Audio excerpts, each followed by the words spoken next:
Muy buenas tardes. Soy María Alejandra Morales Londoño, líder de formación empresarial de la Cámara de Comercio de Medellín para Antioquia.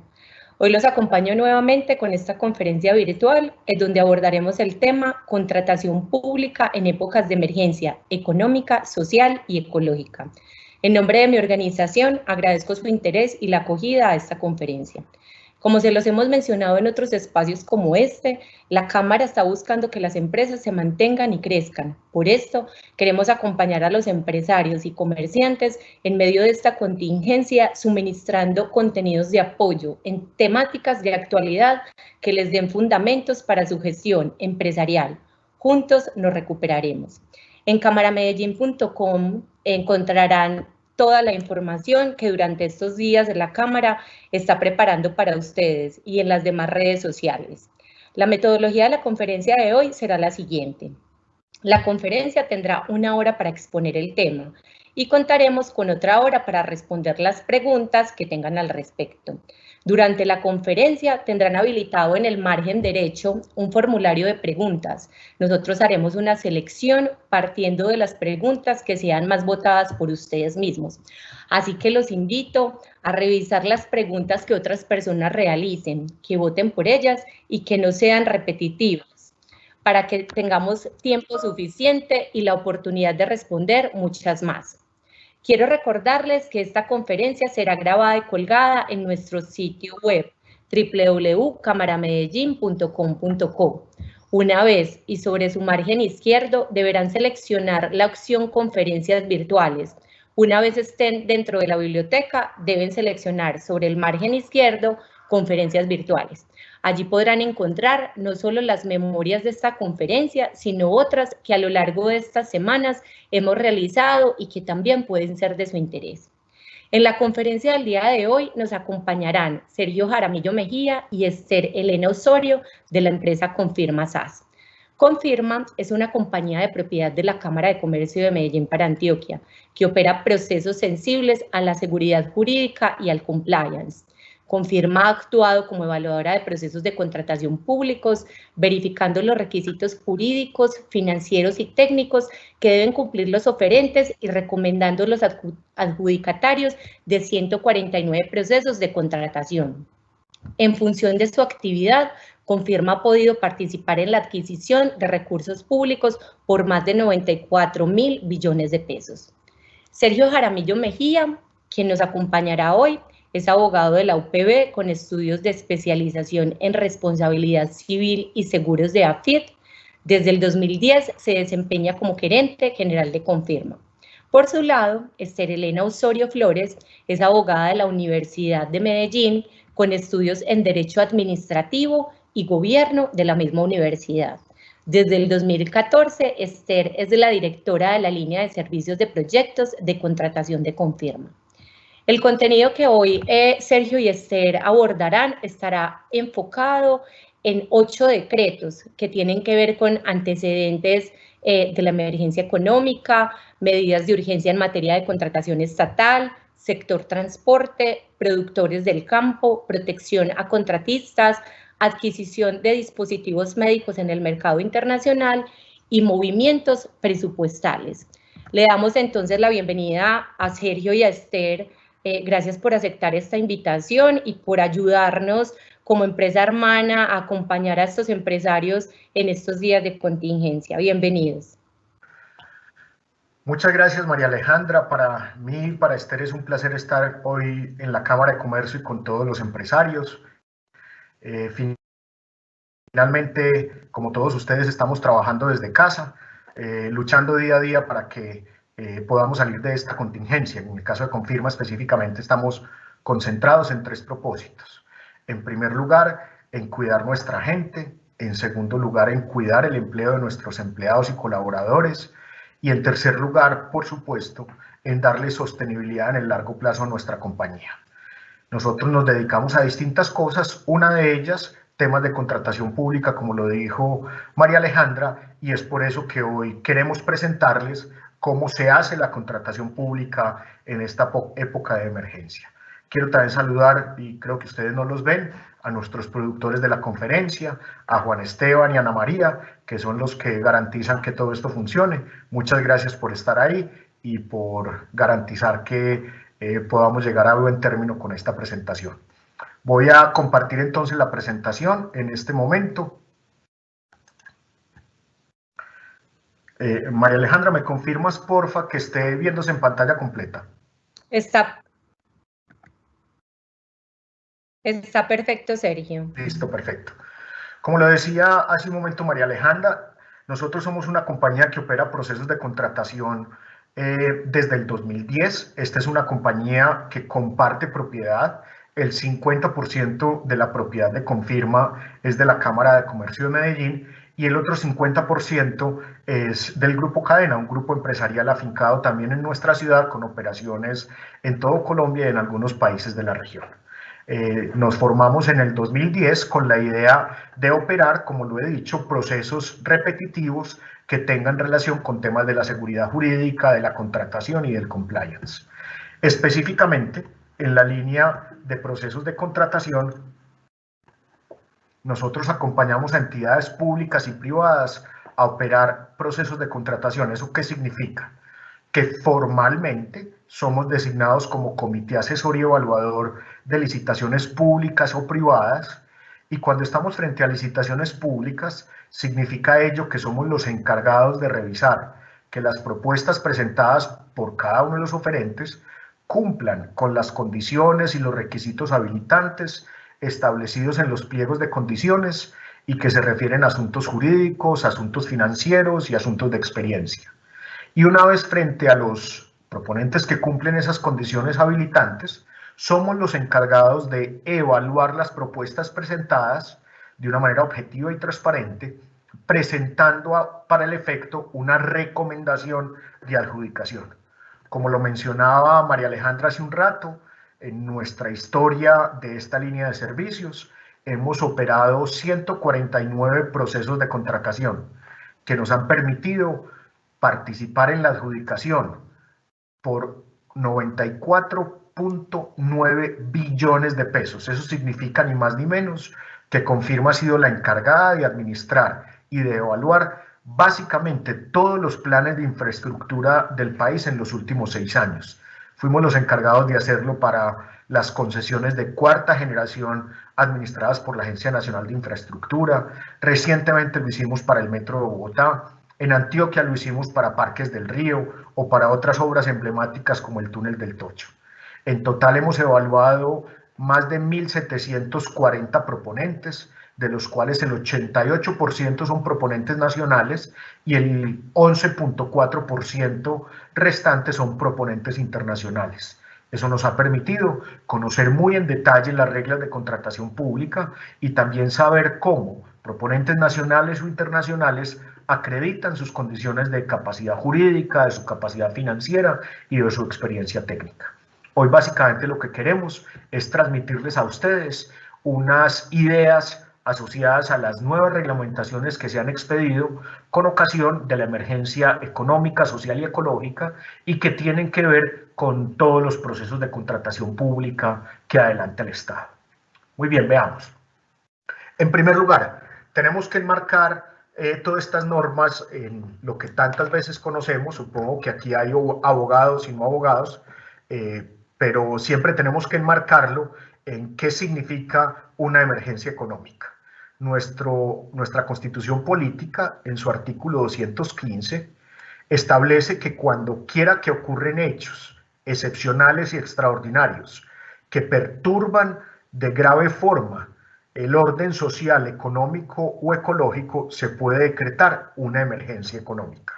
Es un estado excepcional en donde se le dan atribuciones específicas al gobierno nacional para que, sin tener que ir al Congreso de la República, pueda expedir decretos con fuerza de ley. Eso significa que los decretos expedidos en virtud de la emergencia económica son como si los hubiera expedido el Congreso de la República. En nuestra jerarquía normativa, y no me voy a detener en eso en detalle, los decretos tienen una categoría inferior a las leyes de la República. los decretos ley expedidos en virtud de la emergencia económica se equiparan en esa categoría normativa a las leyes y por tanto constituyen un atributo excepcional del gobierno nacional. Lo primero que se hizo el 17 de marzo del 2020, por medio del decreto 417 del 2020, fue expedir en sí mismo la emergencia económica y social. Es un decreto muy especial porque tiene que estar debidamente motivado y tiene que contar con todas las firmas de los ministros del despacho. La motivación, y creo que sería redundante mencionarlo, tiene que ver con las condiciones excepcionales que plantea la pandemia generada por la proliferación en el mundo entero del COVID-19. Además de eso, esta emergencia económica, como lo dispone nuestra Constitución, puede ser decretada con un marco temporal preciso. La emergencia puede ser decretada durante 30 días y puede ser ampliada, pero sin, por lo menos de acuerdo con las reglas constitucionales que nos rigen, sin que puedan exceder un periodo de 90 días calendario en el año respectivo. Nosotros todavía estamos dentro de los primeros 30 días y lo más previsible es que las condiciones de la emergencia tengan que ser prorrogadas a partir del próximo 17 de abril. De entrada, el procedimiento de contratación directa, la emergencia económica, espérenme un minuto, María Alejandra, espérenme un minuto que es que se largó el agua y tengo que cerrar la ventana, porque no estoy pudiendo. No te preocupes, dame un minuto. Sergio. Bueno, mientras que Sergio regresa, lo invito a realizar sus preguntas para que hagamos de este espacio un espacio más dinámico. Recuerden que Sergio y Esther van a estar solamente una hora y la idea es que en la hora siguiente podamos resolver todas las dudas que tengan. Agradecemos la conexión en este momento a 230 personas que están vinculadas con esta temática. Dale, Sergio. Ya volví, muchas gracias. Entonces les decía, lo primero que hace el decreto de emergencia económica, el decreto 417 del 17 de marzo del 2020, es que autoriza un procedimiento de contratación directa. De entrada, dentro del mismo procedimiento por el que se crea la emergencia económica, se dispone que el sector salud, el sector de prosperidad social, el sector de educación y el sector de defensa pueden acudir al procedimiento extraordinario de la contratación directa, permitiendo una atención prioritaria a las poblaciones más afectadas por cuenta de la pandemia. Es decir, previendo que se pueda contratar de manera excepcional sin tener que acudir a los mecanismos de licitación pública para garantizar que las consecuencias de la pandemia o obras inmediatamente vinculadas a la atención de la misma puedan ser contratadas de manera directa. Por supuesto, esa norma se quedaba corta si se quería enfrentar todas las consecuencias de la pandemia y es por eso que se han producido 7 decretos adicionales en donde se desarrolla el concepto de permitir esa contratación directa. El primero de ellos es el decreto 440 del 20 de marzo del 2020. Este es fundamentalmente el decreto que constituye la excepción a los regímenes de contratación tradicional y fundamentalmente toca 8 temas diferentes. En primer lugar, temas asociados a la realización de audiencias públicas dentro de procesos contractuales ordinarios. En segundo lugar, la forma en que se administrarán los procedimientos sancionatorios. En tercer lugar, la suspensión de procesos de contratación que ya hubieran sido iniciados. En cuarto lugar, mecanismos de agregación de demanda. En quinto lugar, adquisición de bienes en almacenes de grandes superficies, el concepto de contratación de urgencia y finalmente la posibilidad de hacer adiciones y modificación de contratos. En esta primera parte de la conferencia nos vamos a ocupar de examinar en detalle cuáles son las consideraciones hechas por el Gobierno Nacional por medio de este decreto 440 del 20 de marzo del 2020. Adelante, Esther. Muy buenas tardes para todos. En nombre de Confirma y de la Cámara de Comercio, nuevamente les queremos dar las gracias por su participación en este espacio tan importante. Es un espacio donde nos estamos pudiendo mantener actualizados y conocer las normas que el gobierno con ocasión de esta emergencia está expidiendo.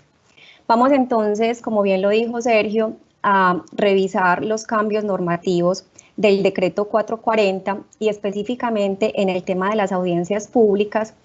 Nos hacen un llamado a lo siguiente, nos dicen, señores entidades estatales, ustedes deben evitar el contacto entre las personas, propiciar el distanciamiento individual y por eso las audiencias públicas que ustedes tengan programadas en los procesos de contratación o que vayan a realizar, las deben hacer a través de medios electrónicos. Eso sí, garantizando el acceso a los proponentes, garantizando que los órganos de control puedan intervenir y garantizando que los ciudadanos que estén interesados en participar en ese proceso lo puedan hacer. Este tema de las audiencias es un tema supremamente importante porque sabemos que es un espacio donde los proponentes pueden formular observaciones, donde la entidad es la que da respuesta a esas observaciones y finalmente donde al final se van a adjudicar los procesos. Entonces es muy importante que esos medios electrónicos queden evidenciados en los expedientes de los contratos, grabar las audiencias, dejar toda la trazabilidad de la audiencia como tal, por si en un eventual caso de una revisión de un órgano de control, tengamos la manera de soportar y evidenciar que garantizamos esos derechos, tanto para los participantes de las audiencias, para los proponentes y para los ciudadanos en general. Y además, en este decreto se nos dice, si usted ya tiene un proceso en trámite, no es necesario que modifique los pliegos de condiciones. Por favor, señora entidad, avise mínimo con 2 días hábiles de anticipación la metodología que va a utilizar en estas audiencias y las condiciones para desarrollarlas. Entonces, nos permite cierta agilidad en los procesos y no nos hace cambiar los pliegos de condiciones, solamente informar la metodología que vamos a utilizar. Aquí es muy importante y creo que esto es de fácil cumplimiento para las ciudades grandes, Medellín, Bogotá, Barranquilla, pero si hacemos una reflexión, ¿qué pasa en los municipios lejanos que no tienen conectividad, que no tienen internet? Creemos que con esta norma se les puede dificultar un poco cumplir con la disposición del decreto, pero el llamado es a que evidencien y guarden las pruebas de haber garantizado la participación en estas audiencias. Continuemos entonces con los procedimientos sancionatorios. Recordemos que la ley 1474 de 2011 establece el procedimiento que debe seguirse para imponer sanciones a los contratistas. Lo que nos dice este decreto es, usted puede continuar con sus procedimientos sancionatorios, pero durante el estado de emergencia, realícelos y tramítelos a través de medios electrónicos. Y de igual manera, impone que se le dé acceso a los contratistas y a las aseguradoras en el caso de que aplique. También les dice a las entidades, si bien usted los puede tramitar de manera electrónica, pues también puede decretar la suspensión de los procesos. Incluso lo dice el decreto, que puede suspenderlos con anterioridad a la vigencia de este decreto, porque sabemos que en este momento las entidades están concentrados en tomar medidas para mitigar la pandemia. Entonces es posible que una entidad más bien tome la decisión de suspender el proceso que hacerlo a través de medios electrónicos. Vámonos entonces ahora a la suspensión de los procedimientos de selección de contratistas y la revocatoria de los actos de apertura. Este decreto le dice a las entidades, por supuesto como están concentradas en el tema de la pandemia, que puede suspender los procesos de selección. Y contra estos actos administrativos no procede recursos. Aquí es supremamente importante hacerle un llamado, pues si hay funcionarios públicos en esta capacitación, que seamos muy cuidadosos en las causales para suspender los procesos. Es posible que los proponentes que ya tenían sus propuestas listas, que ya estaban pendientes de la fecha de recepción de propuestas, sientan el derecho a reclamar posteriormente. Entonces aquí debemos ser muy cuidadosos y evitar futuras demandas y justificar muy bien esos actos administrativos para evitar futuras reclamaciones. Adelante, Sergio, con los instrumentos de agregación de demanda. Sí, tal vez, Esther, yo agregaría en este punto que además de suspender los procesos, es posible revocar los actos de apertura de licitaciones públicas, siempre y cuando esa revocatoria esté justificada, como muy bien lo explicabas, en la necesidad de tomar esos recursos que estaban dispuestos con el propósito de atender las consecuencias de la pandemia. Y siempre y cuando también la resolución sea revocada antes de que se haya vencido el plazo para que los proponentes presenten sus propuestas. Aquí, indiscutiblemente, creo que nos vamos a enfrentar a reclamaciones de los potenciales oferentes, como lo mencionaba Esther, pero hay que entender que la justificación está precisamente en no utilizar los recursos para aquello que se tenía previsto hace algunos meses, sino poder destinar esos recursos para atender las necesidades de la pandemia. Y en justificación de ello, entonces, se permite, por medio de este decreto excepcional, eliminar el derecho de los proponentes a presentar propuestas y revocar la licitación, como bien lo he mencionado, hasta antes del momento en que esté prevista el cierre de la presentación de las propuestas. A continuación, yo quiero hablar de un tema que desarrolla ampliamente el decreto 440 y se refiere a los procesos de agregación de demanda, porque finalmente lo que hace el decreto es reconocer que habrá muchos bienes y servicios de características uniformes que deberían ser comprados de manera masiva con el propósito de conseguir mayor eficiencia en la contratación pública. El decreto entonces advierte que las entidades públicas deben, mientras dure la emergencia, preferir la adquisición de bienes y servicios de características uniformes conforme a los postulados previstos en los acuerdos marcos de precios que estén vigentes y, como saben, son administrados por Colombia Compreficiente. Miremos entonces un poco en qué consiste el tema. Finalmente, lo que nos estamos enfrentando es que durante el estado de emergencia, Colombia Compreficiente volverá a darle vitalidad a los acuerdos marco de precios que se tienen desarrollados y también podrá crear lo que se llama catálogos excepcionales de nuevos precios generales, y esto es aplicable para los bienes y servicios de características uniformes. Si ustedes ingresan hoy a la página web de Colombia Compreficiente, encontrarán una serie, aquí los voy a mostrar, de acuerdos marcos de precios que están vigentes. Significa que cualquier comprador estatal puede acudir al acuerdo marco de precios para comprar vehículos, tiquetes aéreos, aseo y cafetería, servicios de BPO, servicios de nube pública, la suite de Microsoft o de Google, equipos tecnológicos y periféricos, en fin, un listado en este caso de 24 acuerdos marco de precios que están vigentes de acuerdo con Colombia Compreficiente. Pero entonces la pregunta seguramente por parte de los empresarios es, si yo no soy oferente de esos acuerdos marco de precios, ¿cómo hago para que mi oferta de bienes y servicios de características uniformes pueda ser tenida en cuenta a la hora de que se compren todos estos asuntos en virtud de las figuras de agregación de demanda? Entonces, este tipo de figuras de agregación de demanda es una figura general donde Colombia Compreficiente actúa como representante de todos los potenciales compradores que decidieron adherirse a ese acuerdo marco de precios. Los compradores que se adhieren a un acuerdo marco de precios son entidades públicas del orden central o del orden descentralizado, que lo que buscan es poder acceder a mejores condiciones en la compra de estos bienes y servicios.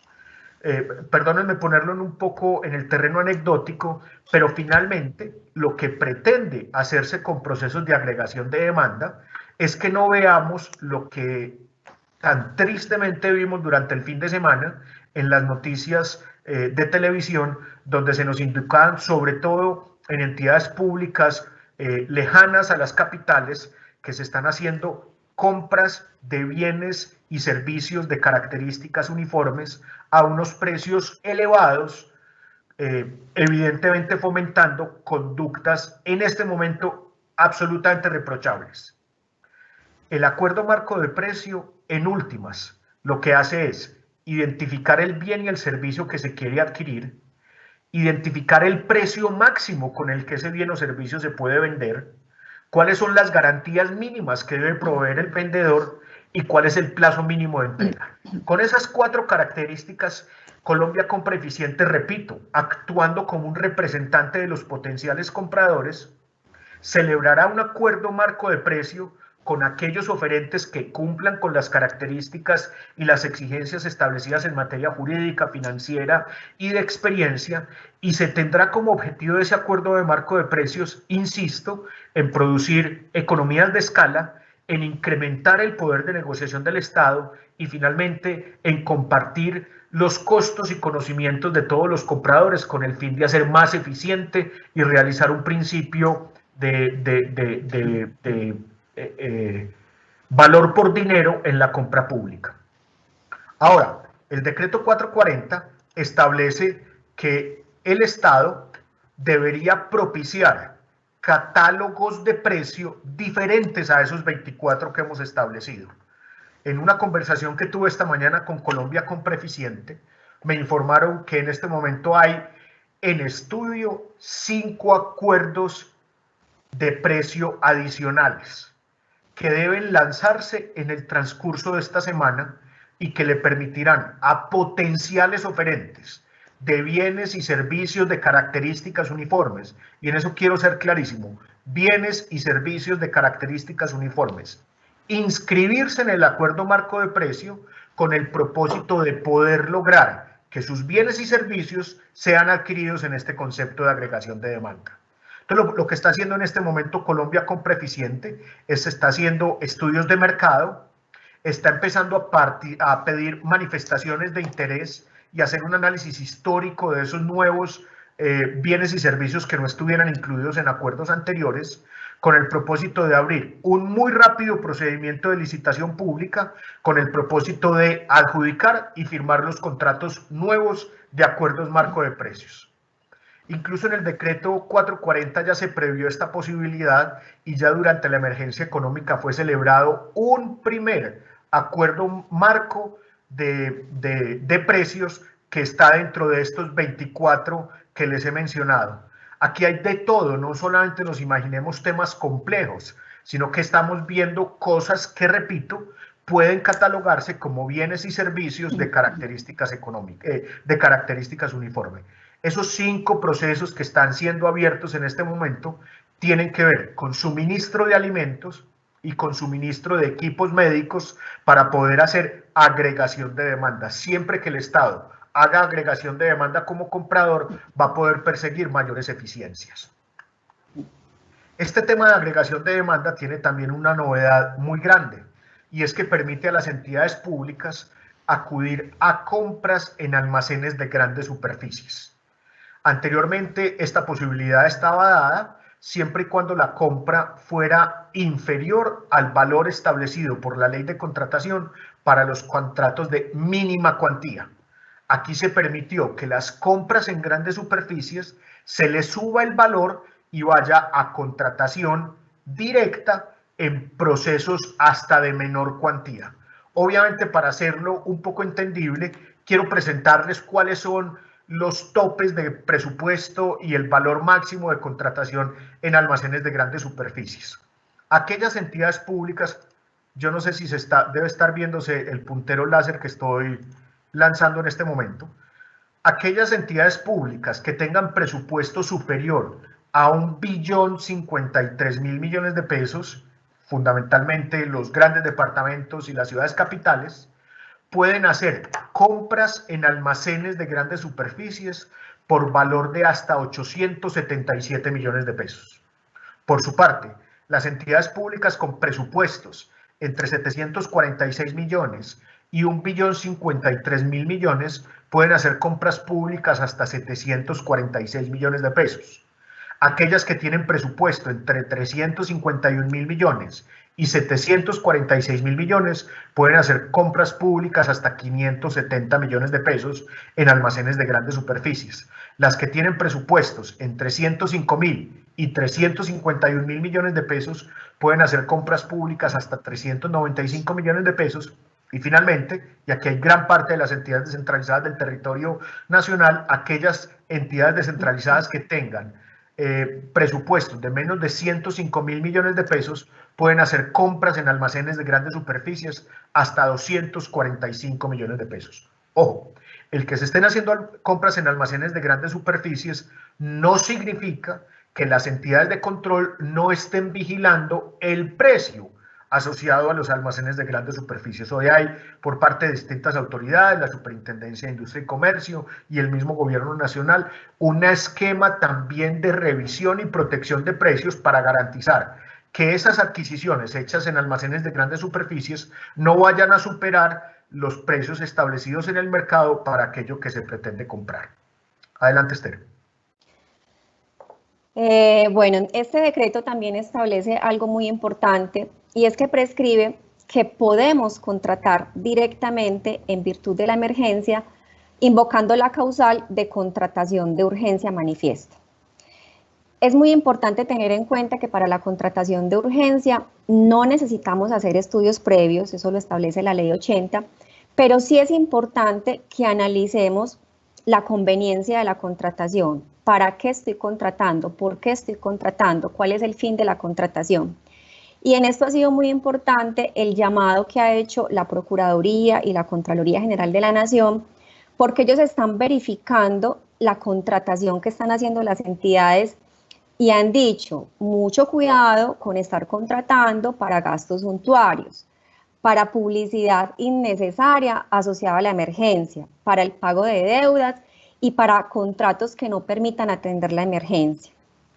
La Procuraduría y la Contraloría está verificando muy rigurosamente que las entidades que estén comprando kits de mercados cuyos precios son muy superiores en comparación con los de las grandes superficies. Claramente, si la entidad está haciendo eso, posiblemente la consecuencia serán procesos disciplinarios y fiscales. También están verificando que no se estén entregando mercados con fines políticos a población no vulnerable o a población que no lo necesita o que no está afectada por la pandemia.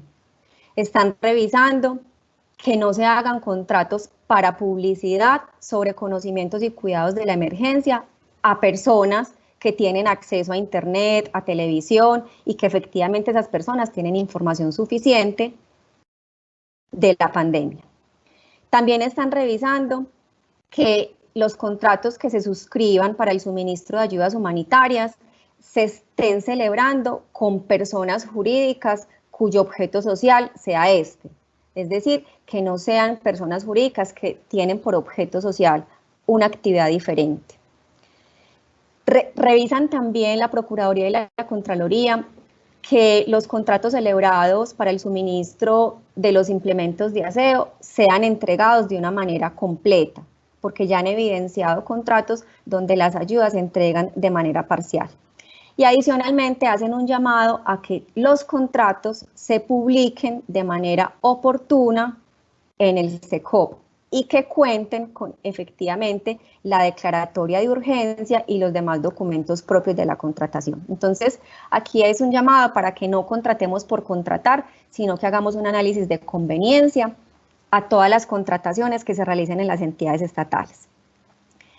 El decreto también establece la posibilidad de adicionar y modificar los contratos estatales relacionados con los bienes y servicios tendientes a mitigar la pandemia.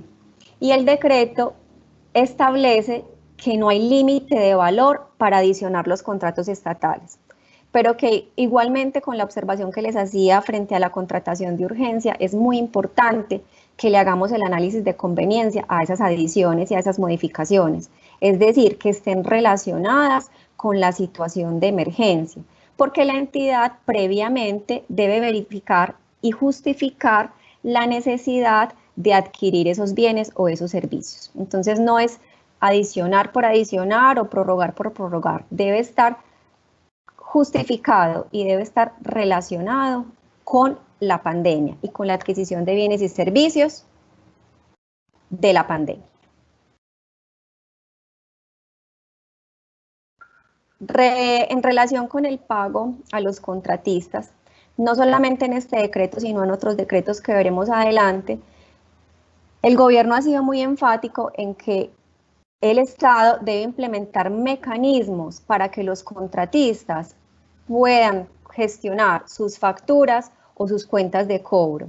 Esto implica no solo que las puedan presentar o a través de un correo electrónico o a través de la página web como lo disponga la entidad, sino que efectivamente la entidad regule el procedimiento de pago a los contratistas y efectivamente les cancele sus honorarios, les cancele el pago. Hay algunos contratistas que efectivamente están pudiendo prestar el servicio desde su casa, pero hay algunos que por la labor que realizaban no lo pueden hacer.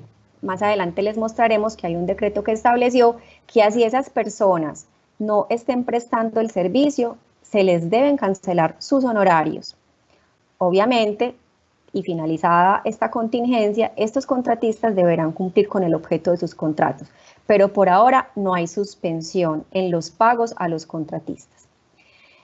Y por último, este decreto estableció que el Fondo Rotatorio del Ministerio de Relaciones Exteriores puede celebrar convenios interadministrativos para recibir bienes o adquirir de entidades públicas extranjeras o empresas extranjeras u otras organizaciones servicios necesarios para mitigar la pandemia. Entonces, esta es otra modalidad de contratación directa específicamente para el Fondo Rotatorio del Ministerio de Relaciones Exteriores. Como vamos a ver un poco más adelante, un decreto posterior estableció unos procedimientos específicos para la contratación de equipos médicos. Pero por lo pronto, estamos en el 20 de marzo, el decreto de contratación pública, el 440, lo que hizo fue disponer un régimen excepcional para que el Fondo Rotatorio del Ministerio de Relaciones Exteriores pudiera salir al mercado internacional para contratar con empresas de servicios o con empresas de suministro aquellos bienes necesarios para atender las consecuencias de la pandemia. Bueno, por otro lado, se expidió otro decreto, que es el decreto 482 del 26 de marzo del 2020, relacionado con el sector transporte, que en lo conveniente a los temas de contratación involucra fundamentalmente tres asuntos. En primer lugar, ese decreto crea una institución que se llama el Centro de Logística de Transporte, donde tienen asiento el Ministerio de Transporte, el Ministerio de Industria, Comercio y Turismo, la Agencia Nacional de Infraestructura, el INVIAS y otra serie de entidades. El objetivo de ese Centro de Logística de Transporte es administrar y ayudar a administrar los contratos de concesión que hay en ejecución en el territorio colombiano. Y el decreto establece una diferencia respecto de los contratos de concesión. En primer lugar, respecto de las concesiones que están en operación en el territorio nacional, faculta a ese centro logístico de transporte a suspenderlas cuando sea necesario en virtud del confinamiento y el distanciamiento social. Es decir, autoriza a que aquel prestador del servicio público por vía de concesión deje de prestarlo en virtud de esas razones de confinamiento. De igual forma, con respecto a los contratos de concesión, no que ya están en operación, sino que están en construcción, la situación es completamente inversa, porque se dispone no que se suspendan, sino que permite que el centro de logística autorice la continuación de las obras cuando quiera que ellas o de determinadas obras son esenciales para el desarrollo de la infraestructura. Estamos todavía en un escenario anterior al nuevo decreto de confinamiento. En el decreto nuevo de confinamiento, en virtud del numeral 20 del nuevo decreto de confinamiento, se permite la reanudación de todos los contratos de concesión de infraestructura. Por supuesto, esa reanudación incluye, como tiene que incluir, la cadena de suministros. Es decir, no se trata simplemente de permitir que los obreros del frente de obra estén en ejecución de las obras físicas, sino que de ahí hacia atrás toda la cadena de suministro, asociada al suministro de bienes, de materiales, de herramientas, de repuestos, de servicios, etcétera, etcétera, puedan activarse para poder seguir en ejecución de los contratos de infraestructura.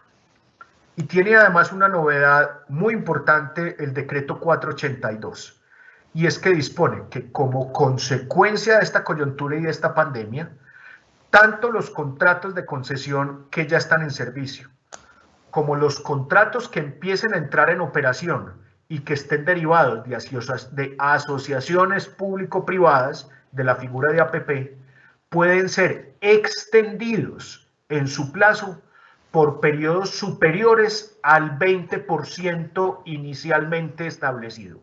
Digamos, había una restricción en temas de APP que obligaba que la adición, la prórroga del tiempo de duración de los contratos solamente podía ser inferior al 20% del plazo inicialmente establecido. Este decreto 482 permite que se amplíe el plazo en periodos adicionales a ese 20%. Esto con el objetivo de permitir que nuevos recaudos futuros, evidentemente futuros, permitan compensar la disminución de los recaudos de la fuente de ingresos de estas asociaciones público-privadas. La mayoría de ellas peajes o derechos de uso. Como esos derechos de uso de esos peajes no se están pudiendo recaudar en la actualidad como consecuencia de la pandemia, entonces se permite ampliar el plazo de los contratos con el propósito de lograr el equilibrio financiero de los contratos respectivos. Por su parte, el decreto 486, que si bien no es un decreto de contratación, este decreto lo expidió el Ministerio de Agricultura, y es un decreto mediante el cual se crea un incentivo económico para trabajadores y productores del campo. Y en este decreto, en el último artículo, establece la posibilidad para que el Ministerio de Agricultura y Desarrollo Rural pueda contratar de manera directa, previa justificación, la logística y las actividades necesarias para garantizar la seguridad alimentaria y el abastecimiento de productos e insumos agropecuarios en el territorio nacional. Entonces, si bien no es un decreto específicamente de contratación, sí establece una posibilidad para que el Ministerio de Agricultura pueda contratar directamente y pueda suministrar este tipo de bienes al sector agropecuario.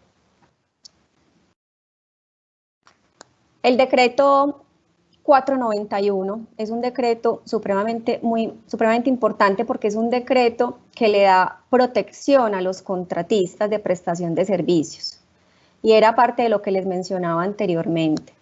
En este decreto se establece que los contratistas de prestación de servicios, en primer lugar, deben hacer su trabajo en casa o hacer teletrabajo, es decir, cumplir con las obligaciones del contrato. Esta es una relación no laboral, sino civil, pero deben cumplir con el objeto del contrato desde su casa. Si este contratista necesariamente la labor que hace, la actividad que tiene encargada, la tiene que hacer presencial, lo que dice el decreto es: váyase para su casa, que yo le sigo pagando los honorarios, señora entidad estatal, pague los honorarios, que después el contratista deberá cumplir con el objeto. Obviamente el contratista debe entregar el pago de la seguridad social, lo debe seguir cumpliendo y no se le deben suspender los pagos y debe entregar sus facturas o cuentas de cobro a través de los mecanismos electrónicos que establezca la entidad, porque no se le pueden suspender los pagos. Y en relación con los contratos de prestación de servicios administrativos como aseo, cafetería, vigilancia, el decreto establece que esos contratos no se suspenden, que igual se deben cancelar los servicios y que para esto o la empresa de vigilancia o la empresa de aseo debe entregar la planilla de seguridad social debidamente cancelada de parte de todos sus trabajadores. Esto es un tema que incentiva a las empresas, porque si bien no están prestando el servicio, sus trabajadores no tendrían por qué ser desvinculados de las empresas y seguir facturando con tranquilidad. Y por último, vamos a mirar el decreto 499, que es un decreto que establece que se pueden adquirir dispositivos médicos en el mercado internacional de una manera directa. Y estas empresas con las que contratemos, empresas o personas naturales extranjeras, lo que dice el decreto es: no es necesario que tengan ni domicilio o sucursal en Colombia y no es necesario constituir apoderados para hacer este tipo de negocios. Es decir, acudamos a las entidades que tienen los bienes que necesitamos y si están en el extranjero, contratemos directamente con normas de derecho privado para poder tener estos implementos que necesitamos. Y esta contratación debe remitirse dentro de los 3 días siguientes a la Contraloría, al órgano de fiscal correspondiente, para que revise los documentos de contratación. Por eso es tan importante justificar bien esta modalidad de contratación y hacerle el análisis de conveniencia y de legalidad de la contratación.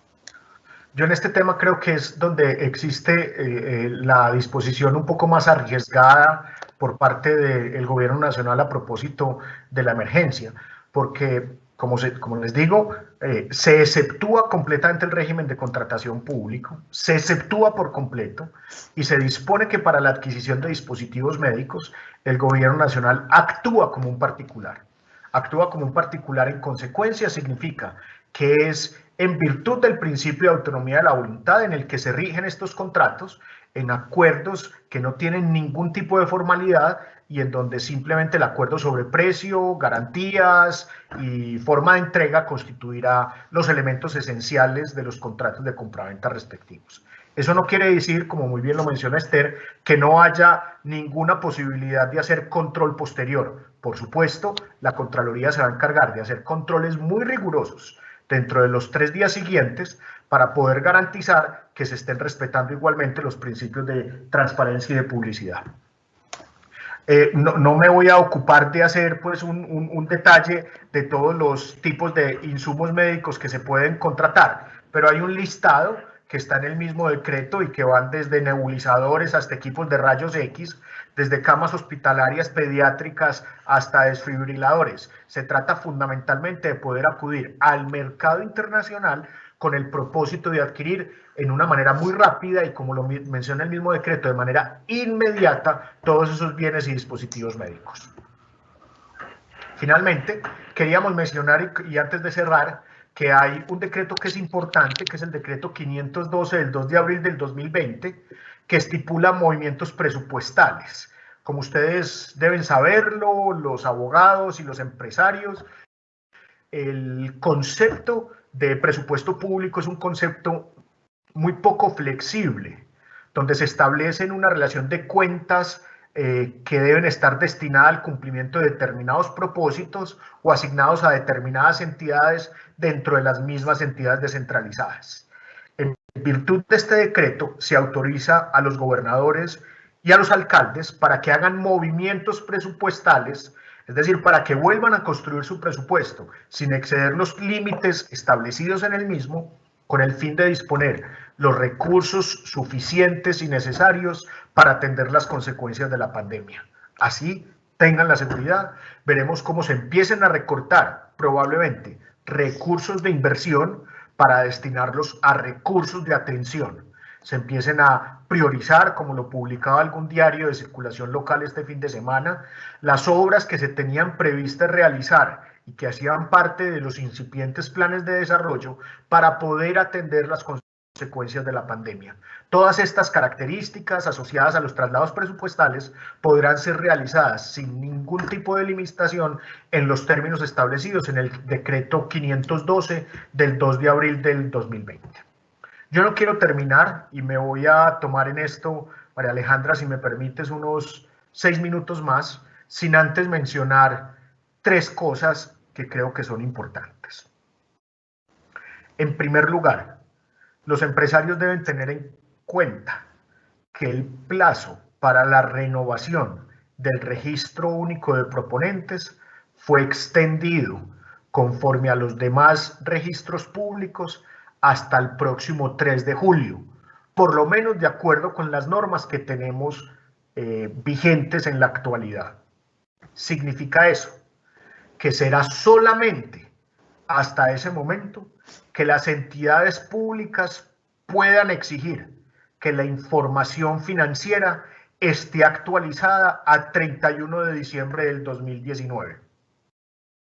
Hasta tanto no se venza ese plazo, es decir, hasta antes del 3 de julio, ninguna entidad pública puede exigir que la información financiera presentada por sus potenciales oferentes sea concorde al 31 de julio, sino que tendrá que hacerse la evaluación financiera de cada una de las proponentes que participen en los procedimientos o de licitación o de pandemia, tendrán que hacerse conforme a los estados financieros registrados a 31 de diciembre del 2018. Cualquier disposición en contrario es, por decirlo menos, ilegal. En segundo lugar, aunque pareciera, la contratación pública no se ha suspendido. De hecho, las normas de contratación de emergencia lo que buscan es sustraer dentro de las capacidades de las entidades públicas unas normas especiales y, por qué no decirlo, unos equipos de trabajo específicos destinados a contratar bienes y servicios relacionados, o mejor, que tengan por objeto contener y mitigar los efectos de la pandemia. Pero por otro lado, los procesos de contratación que tienen que ver con el funcionamiento y con la inversión de las entidades estatales siguen estando vigentes, con modificaciones, digamos, prácticas. Y es que hoy las entidades están avanzando aceleradamente a que los procesos de contratación puedan hacerse por mecanismos virtuales. Y esta sí es una opinión no derivada de ninguna consideración legislativa. Mucho me temo o mucho me alegro de que gran parte de la contratación pública, no solamente con ocasión de esta coyuntura, sino aún después de ella, vaya a seguir siendo a través de mecanismos virtuales. Mecanismos virtuales, por demás, que ya estaban autorizados por la ley. Pero a todos nos está enseñando esta pandemia y es un tema que tenemos que depurar y decantar adecuadamente, que la presencia no necesariamente es un requisito para poder participar en licitaciones públicas. Y eso es muy importante para los empresarios que están con nosotros, porque de entrada, si esta situación se mantiene y sigue incorporándose la cultura de poder participar en procesos de contratación de manera remota, de entrada esos empresarios van a poder acceder a mercados distintos a los locales en los que no tengan presencia y en los que hacer presencia podría ser muy costoso. Y por último, una reflexión que considero importante y es sobre todo una pregunta que tengo para mí mismo, para Confirma mismo, para el mundo de la contratación pública misma. Y es que de cara al 2020 debería existir una revisión sustancial de los indicadores financieros y los indicadores asociados a la capacidad organizacional con base en los cuales contrata el Estado. Esos indicadores financieros, por ejemplo, asociados al endeudamiento, a los índices de liquidez, a la rentabilidad del patrimonio o a la rentabilidad del capital, tendrán necesariamente que ser revisados de cara al 2020, porque los resultados económicos de las empresas durante este año, que está pasando, perdón, de cara al 2021, porque los resultados económicos del 2020 de las empresas estarán muy golpeados como consecuencia de esta coyuntura. Y en consecuencia, esos procesos licitatorios que se abran a partir del año entrante, a partir del 2021, tendrán que considerar esa situación excepcional que estamos viviendo los empresarios para que no vaya a ser ese un mecanismo por medio del cual no se pueda realizar los principios de pluralidad y de transparencia de la contratación pública. Esos tres mensajes quería darles al final de esta conversación. Espero, y es difícil hablar de contratación de emergencia cuando de lo que se trata es de contarles decretos que seguramente algunos de ustedes ya conocían, pero estamos atentos a poder resolver a través de la moderación de María Alejandra cualquier pregunta que tengan para hacernos. Muchas gracias. Bueno, Esther y Sergio, mil gracias pues por aportarnos todo este conocimiento. Está claro que para hablar de estos temas hay que ser muy juicioso y estudioso. Gracias por estar pues todo el tiempo como a la vanguardia y preocupándonos por conocer estos asuntos para poder transmitirle a los empresarios. Bueno, hay varias preguntas, tenemos alrededor de 25 preguntas. Está claro que vamos, Sergio y Esther, a responder las preguntas que desde el conocimiento y desde la temática, obviamente, obedecen al tema tratado. Si alguna de estas preguntas, obviamente, por desconocimiento yo las hago, pero no hace parte como del resorte del conocimiento que ustedes tienen, con tranquilidad pueden decir que es una pregunta que ustedes no tienen la respuesta. Entonces voy a empezar con una. María Alejandra, ¿termino la presentación o la dejo abierta? Termínala, si Perfecto. quieres, está bien. Bueno, la primera pregunta es, ¿qué va a pasar con los procesos de SECOP 1 de los contratos vigentes? No, en principio, y como lo decíamos, la verdad que tengo que levantar la mano, perdón. No te preocupes, empieza y nuestros productores ahí van ponchándonos. Okay. Los procesos de contratación que estén siendo administrados por SECOP 1 y por SECOP 2 continúan, no tienen ninguna modificación. De hecho, si hay audiencias programadas dentro de esos procesos de selección, no es necesario producir modificaciones a los pliegos de condiciones para que las mismas puedan ser realizadas de manera virtual. Ahora, recordemos, el decreto 440 permite la suspensión o la terminación de contratos, perdón, de procesos de selección, hasta antes de que se haya vencido el plazo para la adjudicación, para la presentación de ofertas. No sé, Esther, si la suspensión se podría dar en momentos posteriores a la presentación de ofertas. Pues el decreto como tal no lo establece, simplemente habla de la revocatoria de los actos administrativos, porque ya presentando las propuestas, pues estos proponentes adquieren el derecho pues a participar y a que efectivamente el proceso como tal culmine. Entonces, en principio es lo que tú has manifestado, se pueden suspender hasta antes y las audiencias que estén en trámite no hay necesidad de modificar los pliegos, simplemente se hacen de manera electrónica. Ahora, en cuanto una vez hayan sido recibidas las propuestas, el proceso como tal y en función de la emergencia y de la pandemia y del trabajo deslocalizado y todo eso, probablemente fueron suspendidos, pero tendrán que ser reanudados para que terminen con una adjudicación.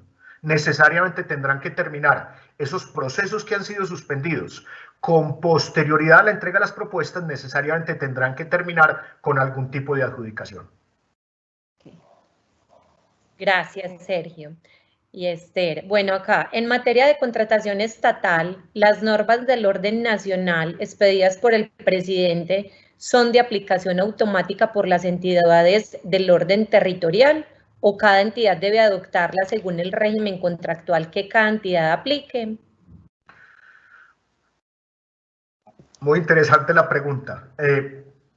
Las normas expedidas por el gobierno nacional en virtud de la emergencia económica, social y ecológica son de aplicación inmediata en todo el territorio nacional. En consecuencia, las entidades descentralizadas, las empresas industriales y comerciales del Estado y los establecimientos públicos tienen la obligación inmediata de aplicar estas normas desde el momento mismo de su expedición. Lo que hemos visto, y de hecho hemos acompañado a algunas entidades territoriales en conseguirlo, es que las entidades territoriales están adecuando sus manuales de contratación o sus procesos y procedimientos de contratación para hacerlos compatibles con el decreto 440 y demás decretos complementarios. Pero eso no significa ni mucho menos que puedan disponer o establecer reglas distintas. Simplemente están haciendo adecuaciones de procesos, procedimientos y normas de calidad para hacerlos compatibles con el decreto 440. Todas estas normas son de aplicación inmediata para todas las entidades territoriales. Creo que Esther iba a decir algo. Incluso en el decreto 440, en el artículo 7º, se establece que las entidades que están exceptuadas del régimen de la ley 80 pueden contratar directamente este tipo de bienes y servicios, o sea, lo establece expresamente el decreto. Como tú lo dices, eso es un tema de orden legal, estamos modificando la ley 80 con estos decretos y la deben aplicar todas las entidades. Perfecto. Siguiente pregunta.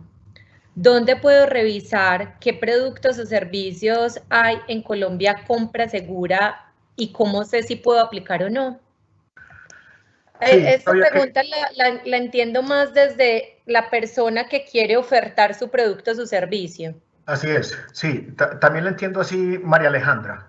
En el portal de Colombia Compra Eficiente, Colombia Compra Eficiente, no Colombia Compra Segura, sino Colombia Compra Eficiente, hay una pestaña que se refiere a los acuerdos marco de precios. Como les dije, hay 24 acuerdos de bienes y servicios de características uniformes que ya están cerrados. Es decir, que se acude a esos 24 acuerdos para comprar esos bienes y servicios de características uniformes a aquellos proponentes que participaron en esas licitaciones públicas. Como les dije, hay 5 acuerdos en curso que en la misma página de Colombia Compra Eficiente pueden ser evidenciados, todavía no han sido lanzados los términos de la oferta, pero a los que cualquier empresario que cumpla con los requisitos jurídicos, financieros y finalmente los requisitos de uniformidad de los bienes y servicios puede participar. Recuerden, los acuerdos marco de precio están diseñados para vender bienes y servicios de características uniformes. Normalmente las características uniformes están vinculadas a una norma técnica. El bien y el servicio que se ofrece debe cumplir con esas características para poder hacer parte de lo que se llama el proceso de agregación de demanda. Pero no solamente lo tiene que hacer el empresario respecto de su bien y servicio, sino que también tiene que cumplir ciertas condiciones relacionadas con su capacidad jurídica, su capacidad financiera y su experiencia. Cada uno de los procesos determinarán distintas condiciones para poder participar como oferente de esos bienes y servicios. Esther creo que también iba a mencionar algo. Sí, específicamente en la página de Colombia Compra hay una pestaña que se llama SECOP, remite a SECOP 1 y a SECOP 2, y a renglón seguido dirige a la tienda virtual del Estado. En esa tienda virtual del Estado hay un link que se llama agregación de demanda, y ahí están las grandes superficies, aseo y cafetería, o sea, están todos los mecanismos de agregación de demanda donde las personas o las empresas pueden ofrecer sus servicios. Bueno, ahí hay varias preguntas relacionadas con este tema que en esa respuesta que dieron creo que están resueltas y tiene que ver con si una MIPYME puede aplicar, con qué tipo de productos, cuáles son esos requisitos, pero básicamente la instrucción es ingresar a la página, me imagino, Esther ya me va a ayudar, y mirar cuáles son esos requisitos que se necesitan, esa capacidad financiera. Dale, Esther. Sí, básicamente es ingresar a los servicios de agregación de demanda y ahí lo que hacen las entidades es que ponen un formulario y en el formulario están todos los requisitos que se deben cumplir y cuáles son esos bienes que necesitan que se ofrezcan. Es simplemente diligenciar un formulario. Reitero un tema que tal vez mencionaba al final de mi intervención. Recuerden que un requisito fundamental, esencial, para participar en la compra estatal es tener vigente el registro único de proponentes. Sin el registro único de proponentes no se puede participar en la compra estatal. Entonces yo invitaría a aquellos empresarios que quieran hacer parte de los procesos de agregación de demanda. Lo primero, aquel que no lo tenga, es por supuesto inscribirse en el registro único de proponentes. Sé que la Cámara está avanzando muy rápidamente en garantizar que todos los procesos de registro se puedan hacer de manera virtual. Incluso me atrevo a decir, no sé si Esther tiene claro ese dato, que los procesos de registro de proponentes pueden hacerse ya de manera virtual. Ese es el primer requisito. El segundo requisito, creo que hay que distinguir porque supongo, María Alejandra, que muchas preguntas están relacionadas con la capacidad económica de las empresas para ver si pueden participar o no en esos procesos agregados de demanda. Supongo que hay muchas a eso. Hay que distinguir que el Estado en todo caso necesita tener certeza de que las empresas pueden responder por los bienes y servicios que están ofertando. Estos son acuerdos de largo plazo, no son acuerdos de compra inmediata, no se agotan con una única compra. Entonces el Estado tiene que garantizar, y la única forma que tiene para hacerlo es verificando las capacidades financieras y la capacidad organizacional de los empresarios para poder participar en los procesos de agregación de demanda. Ahora, lo que debería hacerse es que si los estados financieros del 2018 no son los mejores, igual, aunque las renovaciones de las matrículas mercantiles y los plazos para llevar los estados financieros se ampliaron hasta el 3 de julio, si esos estados financieros del 2018, que son los que se tienen que exigir en este momento para hacer la contratación pública, no fueron buenos o no existían, porque el empresario no existía, perfectamente pueden hacer un cierre de los estados financieros en este momento, aún antes del periodo establecido como plazo máximo por la ley, llevarlo a la renovación del registro mercantil y del registro único de proponentes, y con esos datos financieros, a lo mejor mejores que los del 2018, participar en los procesos de compra pública. Esther creo que iba a decir algo.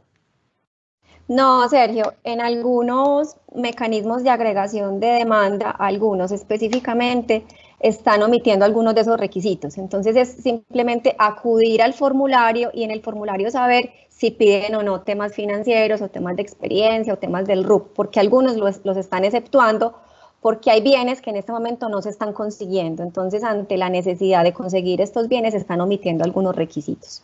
Ok. Perfecto. Bueno, hay una que no sé si tienen conocimiento y es de Colombia Compra Eficiente, y es si los catálogos ya entraron en vigencia. Nos cuenta un participante que él se presentó hace más de 3 semanas y que no le han dado respuesta. No sé si tienen conocimiento de ese tema o es ya directamente con la entidad. Pues tendría que ser para ese participante directamente con la entidad, pero sé perfectamente de cuál proceso estás hablando. Es el primer proceso que fue abierto después del 440. En el formulario que estaba mencionando Esther, la información que yo tengo es que debe ser creado un catálogo de emergencia asociado a esa convocatoria y que están abiertas o próximas a abrirse otras 5. Perfecto.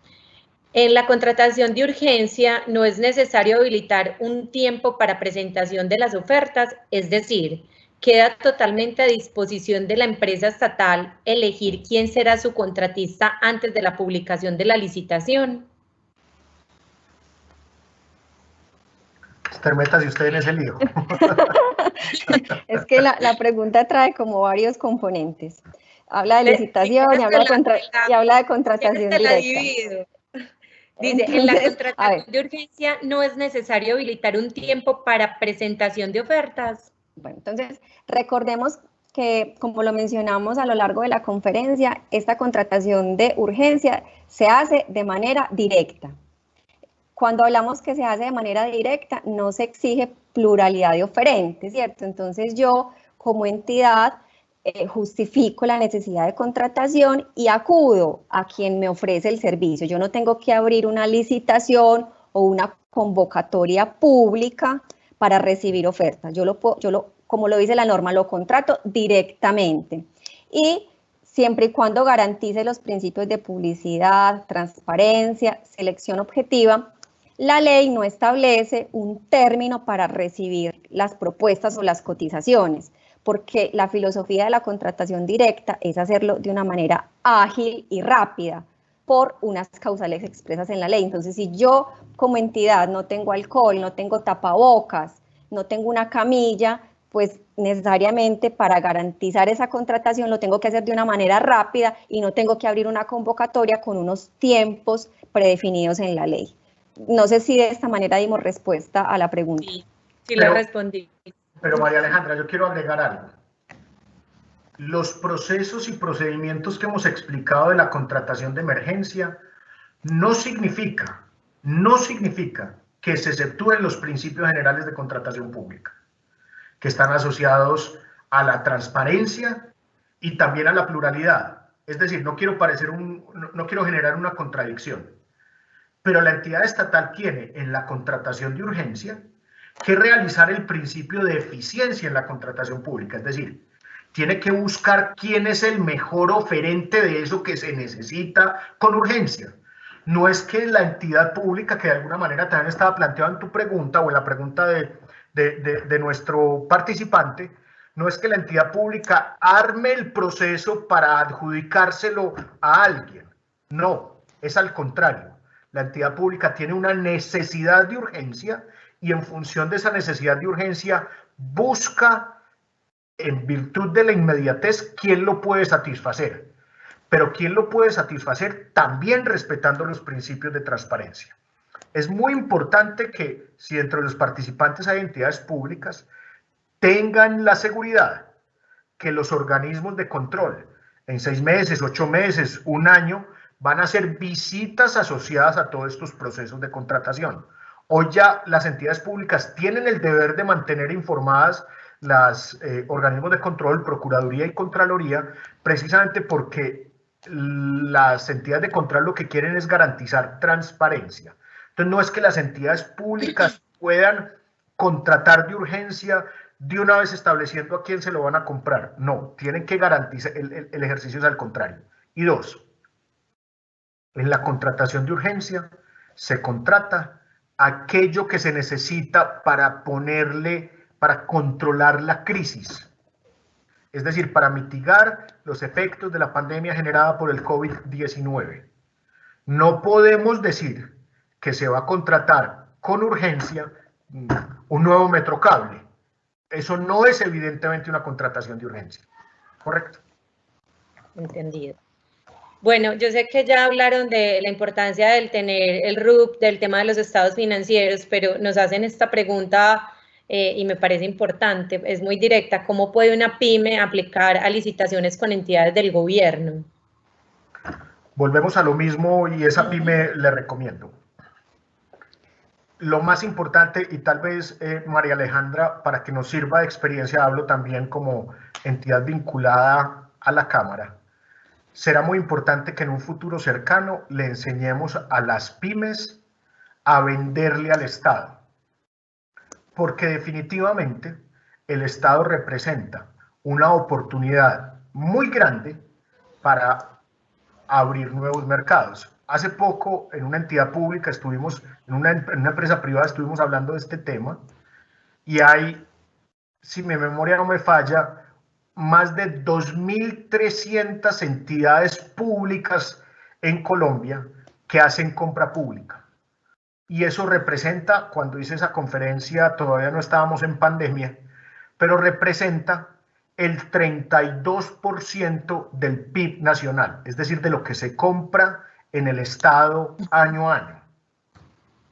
Incluso supongo que ese porcentaje va a incrementarse a raíz de estas circunstancias, porque efectivamente la economía va a estar muy resentida y una de las fórmulas tradicionales, y ni mucho menos quiero presentarme como economista, pero una de las fórmulas tradicionales será apalancar el crecimiento económico mediante el gasto estatal útil, es decir, permitirle al Estado que sea él con sus recursos el que reactive la economía.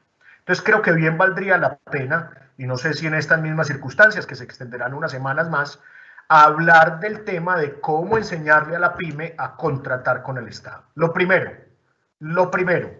Cualquier persona puede contratar con el Estado, sea persona natural o sea persona jurídica. No importa si es persona natural o es persona jurídica. Lo segundo, esa persona natural o esa persona jurídica tiene que ser formal. El Estado no contrata con informales. Es decir, que tiene que, si es persona natural, estar registrado como comerciante en el registro mercantil que administran las cámaras de comercio, y si es persona jurídica, tiene que estar inscrito en el registro mercantil como persona jurídica. Y en tercer lugar, por regla general, para que Esther no me regañe ahora con las excepciones, y en tercer lugar, por regla general, tiene que tener un registro único de proponentes. El registro único de proponentes es el lugar donde el empresario deposita aquello que sabe hacer, es decir, la experiencia que tiene respecto de la venta de bienes o la prestación de servicios, y esa experiencia está acreditada con base en contratos que ya haya celebrado antes. Esos contratos se depositan en el registro único de proponentes, también se deposita allí la información relacionada con las capacidades financieras, y finalmente habrá que estar atento, hay muchos instrumentos para hacerlo, de todas las oportunidades que saca el Estado. Páginas de licitaciones públicas tienen verdaderamente costos marginales, y permanentemente en las categorías que el empresario seleccione va a estar recibiendo constantemente alertas sobre las oportunidades y las licitaciones o otros tipos de procesos que se abren en las entidades públicas. Me parece muy interesante, María Alejandra, que hablemos en el futuro del tema. Bueno, igual te cuento que en la actualidad la Cámara sí tiene ese tipo de programas. Nosotros a través de formación empresarial tenemos unos programas de licitaciones públicas, de mínimas cuantías, bueno, tenemos todas las formas, y para los próximos días en esta contingencia ya tenemos pensado hacer uno, también corto, pero pensando precisamente en esos pequeños empresarios para que vayan afinando este tema de contratación. Pero sí lo hemos tenido, y la idea es en los próximos días hacer una conferencia como esta enfocado en ese tema. Me parece magnífico. Bueno. Insistiría, perdón, María Alejandra, claro, en que todos, absolutamente todos, pueden ser contratantes del Estado. Todos. Y también es muy importante que sepamos que ese mercado, el de la compra estatal, el del gasto público, seguramente será una fuente de reactivación económica con ocasión de esta coyuntura. Gracias. En este momento hay contratación directa, procesos abiertos para el suministro de alimentación, pues si tienen conocimiento. ¿Con qué entidades? Esto es una pregunta muy puntual de alguien que seguramente tiene algo de alimentación. Sí, la semana pasada el municipio de Cota, Cundinamarca, sacó una licitación muy grande para suministrar alimentos. Está en SECOP 1 el proceso. Es una licitación pública. Esther, ¿por qué no, que veo que hay muchos empresarios, explica la diferencia que hay un poco entre el SECOP 1 y el SECOP 2? Ok. Colombia Compra Eficiente tiene dos plataformas para contratar. El SECOP 1 es una plataforma donde la entidad estatal es quien publica los documentos de la contratación, es decir, publica el pliego de condiciones, el aviso de convocatoria, las adendas, el acta de las audiencias. Es una plataforma donde interviene la entidad, es la única que publica documentos en el SECOP. Y los ciudadanos o los interesados en participar, pues acceden a esa información descargando todos los archivos. El SECOP 2 es una plataforma donde interactúan las entidades con los proponentes. Entonces, a través de esa plataforma, yo le formulo observaciones a la entidad, y la entidad me las contesta a través de mensajes, como una conversación fluida entre el proponente y la entidad. Y adicionalmente, por medio del SECOP 2, se establece la posibilidad de presentar las propuestas de manera electrónica. Es decir, yo no tengo que acudir a la entidad estatal, hacer una fila, radicar una propuesta, sino que la entrego directamente en la entidad estatal. Esa es la diferencia. Entonces, la pregunta que me hacen es un proceso, es una licitación pública de la semana pasada, municipio de Cota, de alimentos. Es incluso en presupuesto muy alta, de 9.900 millones de pesos, por si están interesados.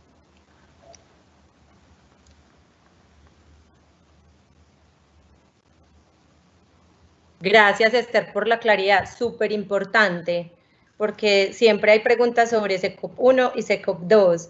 Bueno, hay otra que también es muy específica, dice, una empresa que hace parte del sector automotriz, como un taller de servicios o de mecánica o venta de repuestos, ¿se vería beneficiado para ser contratado? Me imagino que es en Colombia compra eficiente. Es una pregunta súper puntual. Sí, pero se la respondemos a nuestro participante de manera detallada. En efecto, repuestos y mano de obra de servicios son asuntos que hacen parte de los acuerdos marco de precios de agregación de demanda. Es decir, las características técnicas uniformes de un repuesto normalmente obedece, como lo decía en algún momento, a una norma técnica. Cuando eso ocurre, entonces la forma más expedita, desde mi punto de vista, para participar en la compra pública es acudir a los acuerdos de precio, a los acuerdos marco de precio que tantas veces hemos mencionado, porque nos asegura definitivamente el que él pueda participar, no para probablemente para hacer el mantenimiento de todo el parque automotor del municipio de Medellín, pero sí para poder participar en lo que, de acuerdo con sus capacidades instaladas, se lo permitan. Entonces, mi recomendación, no tengo en este momento certeza si hay acuerdo marco de precio, yo creo que sí hay acuerdo marco de precio de mantenimiento de vehículos. Todos estos acuerdos marco de precios, vale la pena mencionar que se actualizan. No es que si uno no está en un acuerdo en este momento, entonces ya nunca va a poder participar en ese sector. Estos acuerdos marcos de precios se van actualizando constantemente. Perfecto. Bueno, en el caso de que un contrato vigente, en el cual el contratista requiera de un mayor costo en insumos para seguir con el contrato, estos costos pueden ser adicionados al valor del contrato y cómo se podría facturar por parte del contratista. Yo le pediría que le preguntaras a ese contratista si esos insumos adicionales o si ese contrato tiene relación con esta pandemia o no. Ok. Súper puntual. No, porque depende de lo que nos conteste, será la respuesta, creo yo. Bueno, esperemos si el participante nos adiciona esa pregunta que le acabas de hacer para ver si le podemos responder en su totalidad la pregunta. Dale. Este tema que pregunta el participante fue desarrollado en la conferencia que dieron la semana pasada relacionada con fuerza mayor, caso fortuito, causas extrañas, donde revisaron cada aspectos del contrato y los conferencistas hacían un llamado a revisar pues el caso puntual y casi que a llegar a acuerdos entre la entidad y el contratista, pero tendríamos que primero que nos conteste la pregunta el participante. Bueno, le agradecería a Juan y a Ana que están como productores y nos ayudan a estar pendiente por si este participante no responden y me cuentan por interno para complementar la respuesta. Siguiente pregunta.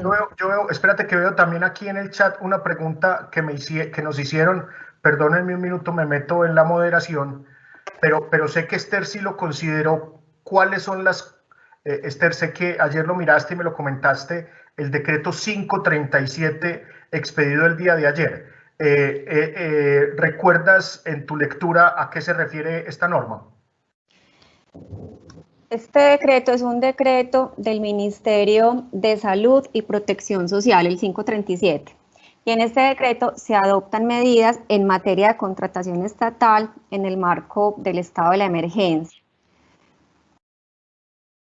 Esencialmente, este decreto es como si hubiera transcrito el 440, que es el de la contratación, para el tema de la contratación en el Ministerio de Protección Social. Entonces menciona las audiencias públicas, el procedimiento sancionatorio, la suspensión de los procesos, igual habla de la agregación de demanda, habla de adquisición de bienes en grandes superficies y de la contratación de urgencia. Y habla de la modificación de los contratos estatales en relación con la adición y con el valor de los contratos y el procedimiento para el pago de los contratistas. Es esencialmente como el mismo decreto 440 aplicable al Ministerio de Salud y Protección Social. Bueno, mil gracias. En estos momentos la exportación de insumos médicos está restringida. Si puedo ayudar al mercado local, pero también al internacional, ¿hay posibilidad de exportar dichos insumos? Me tengo que decirle a ese contratista que no conozco las normas que restringen la exportación de dispositivos médicos. Me parece que sé que existen en este momento, pero no sé exactamente cuáles son esas restricciones. El decreto 462 es el que prohíbe la exportación de bienes que se necesitan en la contingencia.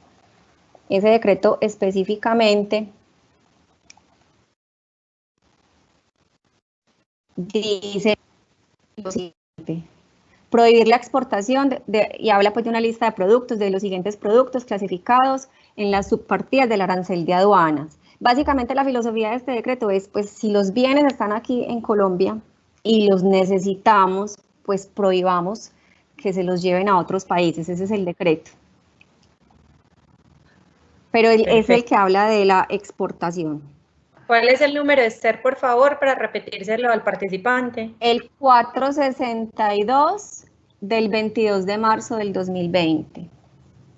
Perfecto, mil gracias.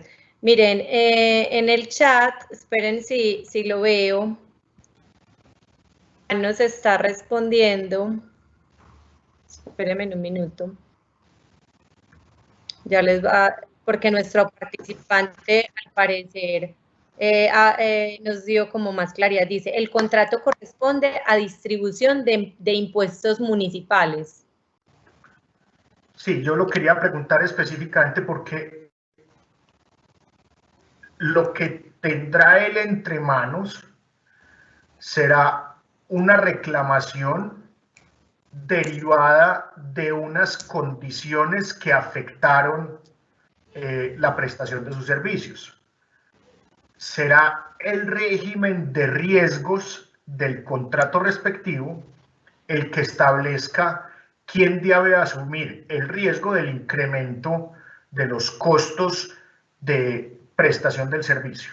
Lo quería preguntar específicamente porque los contratos que se pueden adicionar son los contratos que están relacionados con la pandemia misma.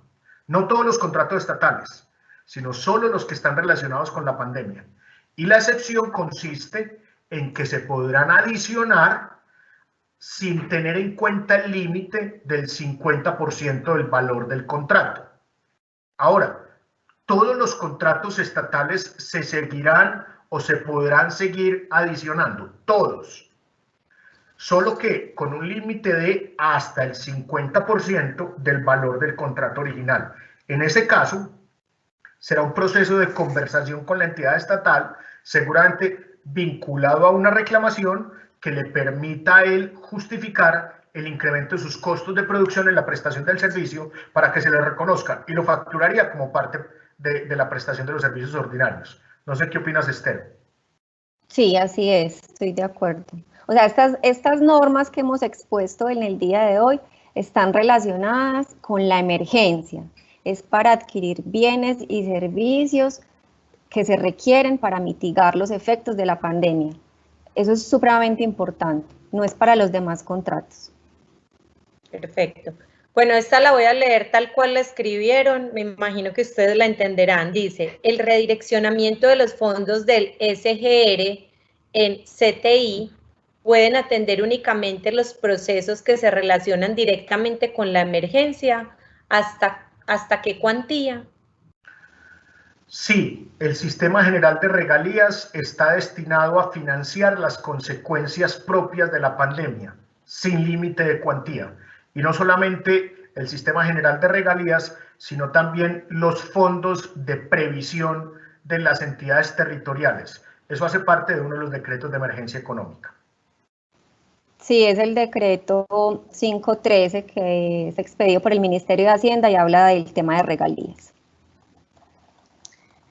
Bueno, dice, cualquier entidad que no tiene la habilitación que otorga el Ministerio de Salud para prestar servicios de telemedicina, en este momento se podría presentar y tendría la opción de estar apto para ser un oferente.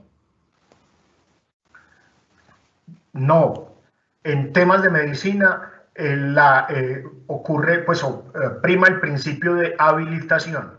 Si no hay habilitación, pues él no puede prestar aún esos servicios. Lo que seguramente está trabajando el ministerio es en acelerar los plazos de habilitación, que sé que son plazos bastante extensos. Perfecto. Yo le quisiera hacer, María, si me permites, una pregunta a Esther, de las que estoy leyendo claro. pues en distintas versiones en el chat. Pero hay alguien que dice que es contratista y que está ejecutando un contrato, supongo, contratista persona natural, específicamente en temas de capacitaciones. La entidad pública suspende las capacitaciones por obvias razones y él quiere entender si la entidad estatal le tiene que seguir pagando o no sus honorarios. Pues como lo mencionábamos anteriormente, el decreto 491, que es el que habla de la protección de los contratistas, expresamente lo dice, y dice que si el contratista no puede hacerlo en su casa, no lo puede hacer, y les voy a leer el decreto. Aquellos contratistas cuyas obligaciones solo se puedan realizar de manera presencial, que es el caso que nos está manifestando el participante, continuarán percibiendo el valor de los honorarios durante el periodo de aislamiento preventivo obligatorio, previa verificación por parte del supervisor de la cotización del Sistema General de Seguridad Social. Esto sin perjuicio de que una vez superados los hechos que dieron lugar a la emergencia, cumplan con su objeto y obligaciones en los términos pactados.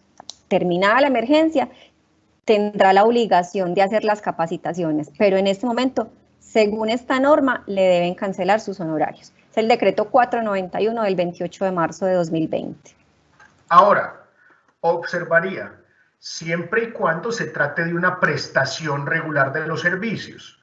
Por ejemplo, conozco muchas entidades públicas que tienen instructores permanentes y tienen una asignación de un número de horas para que se encarguen de hacer capacitaciones. Esos serán los honorarios a los que tendrá derecho. Otra cosa distinta serían capacitaciones esporádicas, por ejemplo, que fue contratado para hacer una capacitación en un tema y esa capacitación no se va a brindar. Yo creo que en ese caso no estamos frente a la excepción consagrada en el decreto. Perfecto. Bueno, dice, teniendo en cuenta que algunas empresas ya renovaron el RUP, los pliegos de condiciones no deberían permitir acreditar los requisitos financieros con EFF, no sé cómo se dice. Ok, estados financieros de 2018 o 2019, según se hayan renovado o no en el RUP, pues ya existen muchas empresas con los estados financieros de 31 de diciembre de 2019 en el RUP. Ahí hay una discusión muy compleja, que nos hemos enfrentado a ella normalmente los 3 primeros meses del año, porque igual yo puedo tener como empresario los estados financieros de mi compañía el primer día hábil de enero y puedo tener la renovación del registro mercantil el primer día hábil, perdón, el registro de proponentes el primer día hábil de enero. Pero recuerden que lo que buscan los registros y en general las entidades es que todos tengan las mismas condiciones objetivas de comparación. Entonces, como hoy todavía está abierto el plazo para aprobar los estados financieros del 31 de diciembre del 2019 hasta el mes de julio, creo yo que lo que deben hacer Advierto que hay distintas posiciones al respecto. Las entidades públicas es pedir estados financieros del 2018, porque serán esos estados financieros que obligan a todo el mundo y en donde todos están en igualdad de circunstancias, los que permiten conocer la situación de los empresarios. No sé, Esther, si tú opinas lo mismo. Probablemente no. No, sí opino lo mismo. Sí opino lo mismo. Sí, así es, así es. Bueno. ¿Y qué opinas de que se les permite el 18 o el 19? ¿Cómo ves el tema? Pues mira, realmente yo siendo entidad estatal, yo permitiría los del 18, porque todavía está el plazo vigente para hacer la actualización de los del 2019. Entonces, en igualdad de condiciones, porque habrán algunos que tengan los del 18 y otros del 19, entonces lo haría con el 2018, para proteger la igualdad de los proponentes. Perfecto. Dice, en relación con la facultad de modificar los contratos estatales cuyo objeto se relacione con bienes, obras o servicios que permitan una mejor gestión y mitigación de la situación de emergencia, ¿hasta qué punto se entiende que el objeto del contrato tiene una relación con la emergencia? ¿Puede ser una relación indirecta?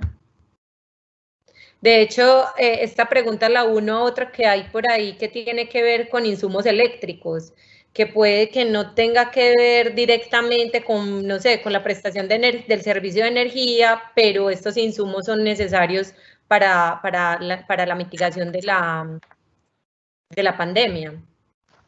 Te lo voy a poner con, perdón, a mí muchas veces me gusta acudir a los ejemplos más simples. Nadie podría pensar que para la construcción de los ventiladores que están construyendo los empresarios y los estudiantes en Antioquia no se necesita acrílico. Por supuesto se necesita acrílico. Eso hace parte de la cadena de suministro del bien y el servicio. En términos generales, cuando estamos hablando de bienes que se incorporarán al final al bien y el servicio ofrecido como parte de la contingencia, por supuesto hacen parte de las excepciones de contratación que hemos revisado. Si son insumos, para seguir con el mismo ejemplo, que sirven para muchas cosas, pero que no van a ser utilizados para hacer ventiladores, sino que el acrílico va a ser utilizado para letreros publicitarios, por supuesto no está dentro de la excepción. Dependerá de la destinación que se dé al mismo. Perfecto. Por eso es tan importante justificar la contratación. ¿Para qué? ¿Por qué? ¿Por qué lo estoy necesitando? ¿Por qué necesito esos bienes? ¿Por qué hacen parte de los bienes y servicios que me van a ayudar a mitigar la emergencia? Eso es supremamente importante en los actos administrativos de justificación de la contratación. Perfecto, esta la voy a leer tal cual. Dice, 6 personas están pidiendo que la hagamos. Dice, en circular conjunta 001 del 11 de abril del 2020 y el decreto 531 del 8 de abril de 2020, se permite el derecho de circulación en su numeral 18 para la ejecución de obras de infraestructura, de transporte y obra pública, así como la cadena de suministros. Esto nos direcciona a una arriesgada activación de la economía a través de la construcción. Esto es como una afirmación y al final dice, si se activarán las obras en Antioquia. En efecto, María Alejandra, yo creo que hay una opinión relacionada con el riesgo que puede correr alguien que seguramente hace parte de esa cadena productiva de que se vayan a reactivar las obras.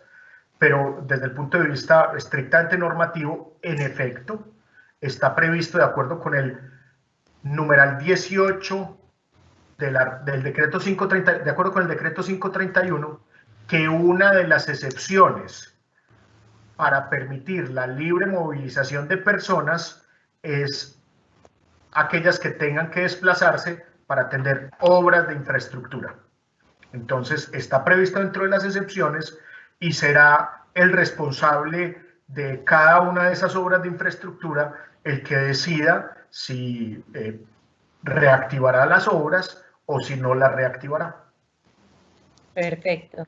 Acá hay otra pregunta que es más como de conocimiento, pero no está directamente relacionado pues con lo que expusieron, y dice: quiero contratar con la Gobernación de Antioquia. Lo que hay hoy en la página no aplica para la pandemia, pues habla de presentar documentos en oficina. Quisiera inscribirme como proveedor. De pronto ustedes que están en toda la onda de la contratación, ¿tienen claro cómo está ese proceso en este momento con la Gobernación o no? La hice porque muchos votaron por ella. No, yo también creo que todos tenemos que entender que las entidades están un poco abrumadas por las circunstancias. Estas son unas circunstancias que era imposible prever, imposible prever. Y las entidades de todos los niveles y de cualquier tipo de sofisticación no tienen claro cómo se aplican estas normas y, por supuesto, no tienen diseñados los procedimientos que permitan la virtualización de la contratación pública. Les contaré dos anécdotas, las dos sin nombre y apellido. Hasta la semana pasada, una empresa industrial y comercial del Estado seguía exigiendo que las facturas de sus contratistas fueran presentadas físicamente.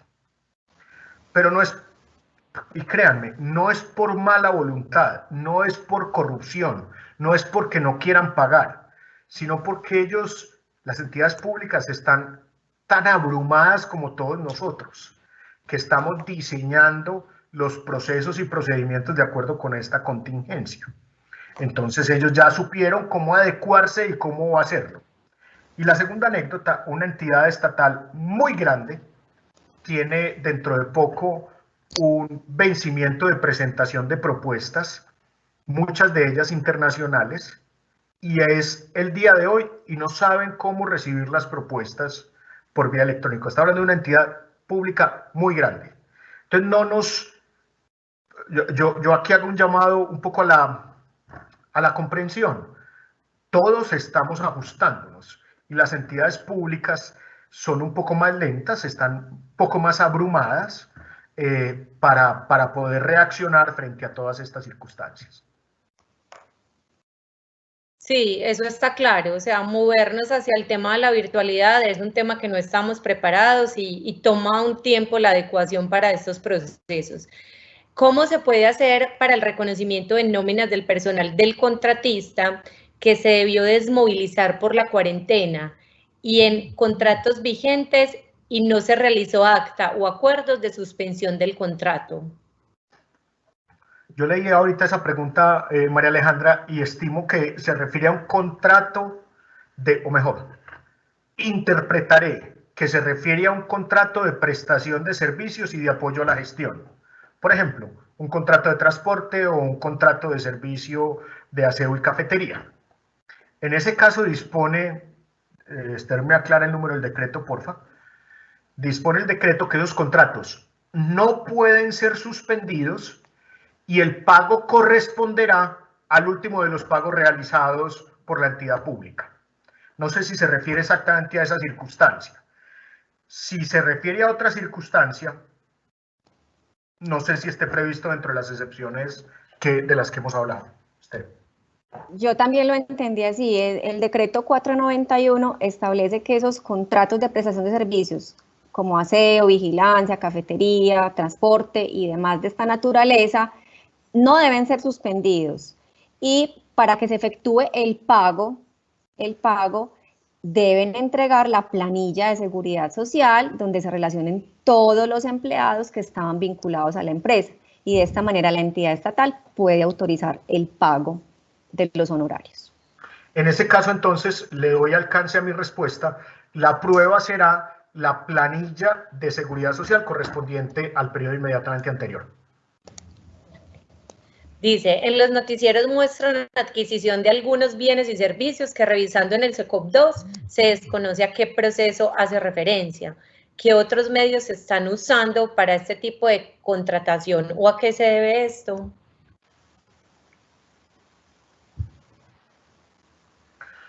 A ver, yo quiero insistir en que los procedimientos de contratación de emergencia, específicamente la contratación de urgencia, no implican convocatorias públicas.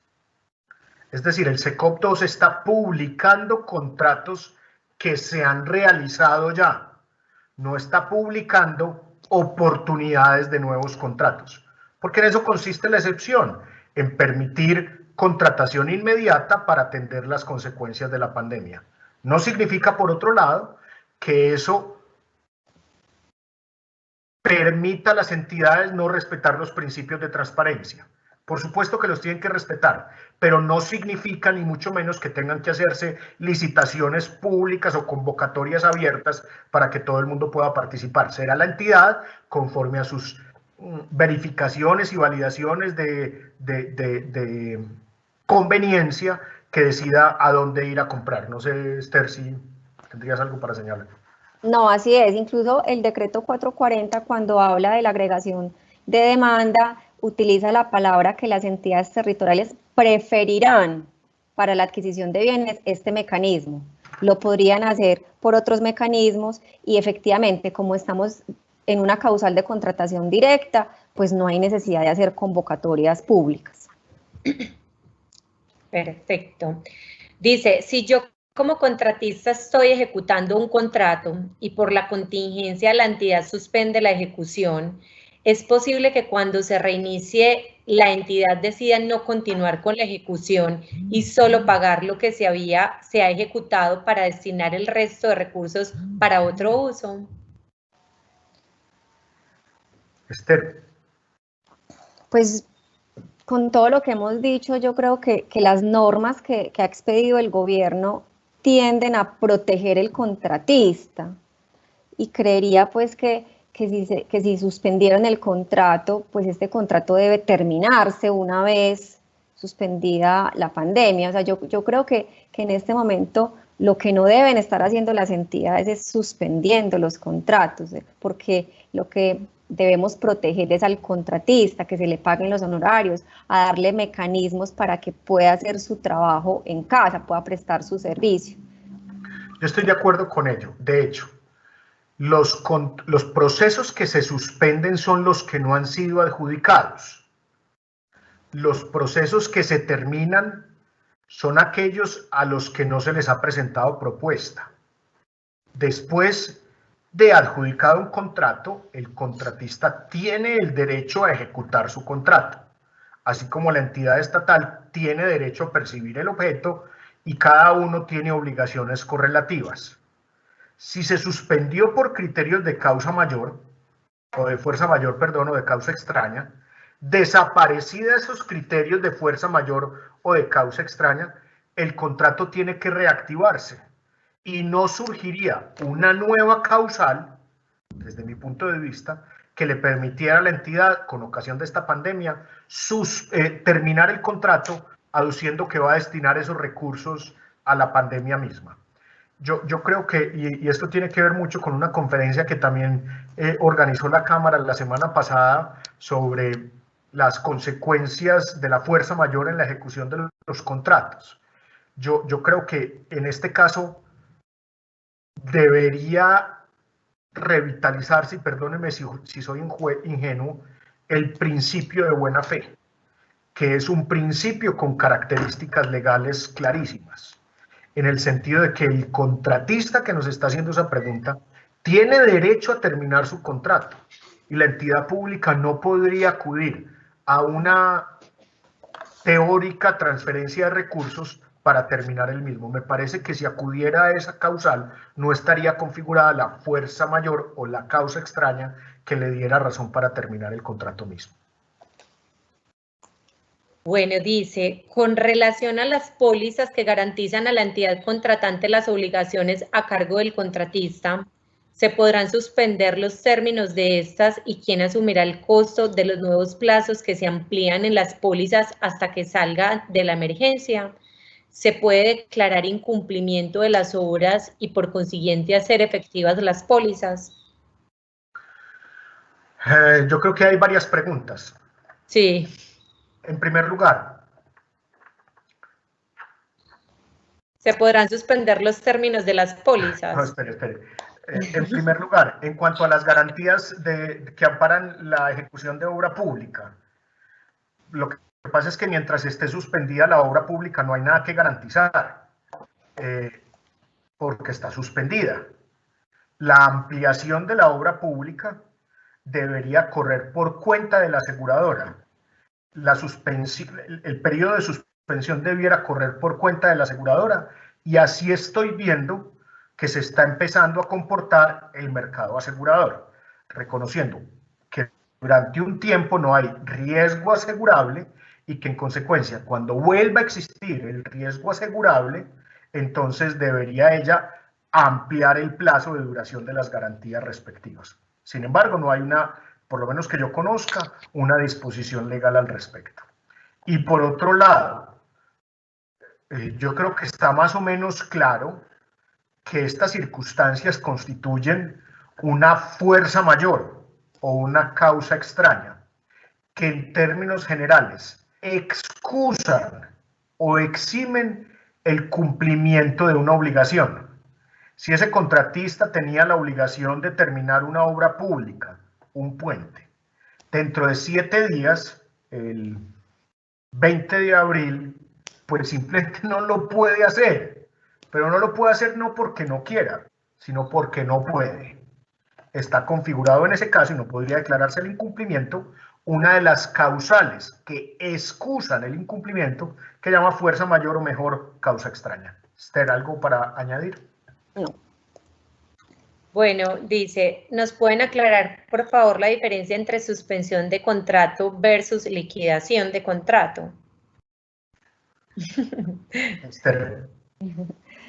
Bueno, la suspensión del contrato es el medio a través del cual las partes se ponen de acuerdo, debe ser por acuerdo entre las partes, y se decide suspender los efectos del contrato, es decir, se suspenden las obligaciones a cargo del contratista y se suspenden las obligaciones a cargo del contratante y todos los efectos del contrato como tal.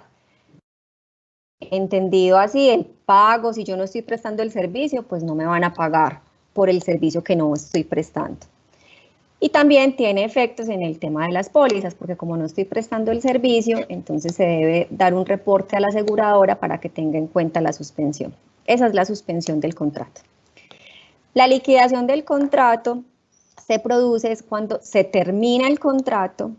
Algunos contratos estatales, no todos, tienen la obligación de liquidar el contrato. Mediante la liquidación del contrato se dejan consignadas todas las obligaciones que se cumplieron, los pagos que se hicieron y se hace una declaración de las partes de estar a paz y salvo por concepto de todas las obligaciones surgidas en el contrato. Es como una manera de terminar el contrato, después de terminar el contrato, es una manera de dejarlo cerrado y a paz y salvo. Bueno, tenemos 7 minutos, entonces les pido, voy a hacer otras preguntas tratando de responderlas rápidamente para que seamos concisos, a ver si le ayudamos a la gente con otras 5 preguntas. Dice, si se suspende una obra, ¿qué pasa con los contratos de los trabajadores del subcontratista? Yo no me quiero meter en el escenario del derecho laboral. Me parece un escenario muy complejo. Y creo que han habido un par de conferencias al respecto. Entonces, preferiría no meterme en algo que no manejo. Pasemos. Dice, una empresa puede decir liquidar, y esto ya lo hablamos, pero bueno, igual lo hacen 2 personas. Una empresa puede decidir liquidar el contrato, un contrato en ejecución para destinar el presupuesto a la compra de insumos y servicios que mitiguen la pandemia. Si el contrato está en ejecución, mi opinión es que no. Y veo con alguna frecuencia una pregunta que tiene que ver con contratos que terminarán durante la suspensión, que si tiene la entidad pública la obligación de renovarlos. Esther, ¿qué opinas? No, yo creería que no. Yo creería que no. O sea, lo que establece el decreto es la protección a los contratistas, pero una cosa es que yo, teniendo un contrato vigente, intente terminarlo, intente suspenderlo, que si finalmente el contrato se terminó, ya no hay razón para seguir con el contratista, pues efectivamente el contrato se terminará. Porque no lo estoy terminando por la emergencia, lo estoy terminando porque efectivamente esa era la fecha de terminación, se terminó. En ese caso, entonces, para contestarlo con una pregunta específica, si el contrato termina el 20 de abril, la entidad tendrá que pagar los honorarios respectivos al aseo y a la cafetería hasta el 20 de abril. Pero de ahí hacia adelante, porque en eso consiste la no permitir suspender ese contrato. El contrato no está suspendido, pero a partir del 20 de abril el contrato termina es por expiración del plazo. Así es. Perfecto, dice, respecto de la pregunta relacionada con la contratación pública, ¿dónde hay que presentar el RUP? ¿Dónde averiguar o confirmar que el que opera hoy es el del 2018 y no el del 2019? A ver, el Registro Único de Proponentes, RUP, es administrado por las cámaras de comercio. Se hace la inscripción en la Cámara de Comercio del domicilio principal. Insisto, es una figura prevista para personas naturales y para personas jurídicas, para las dos, pero siempre y cuando sean formales. Lo del 2018 o 2019, pues no hay una regulación legislativa al respecto.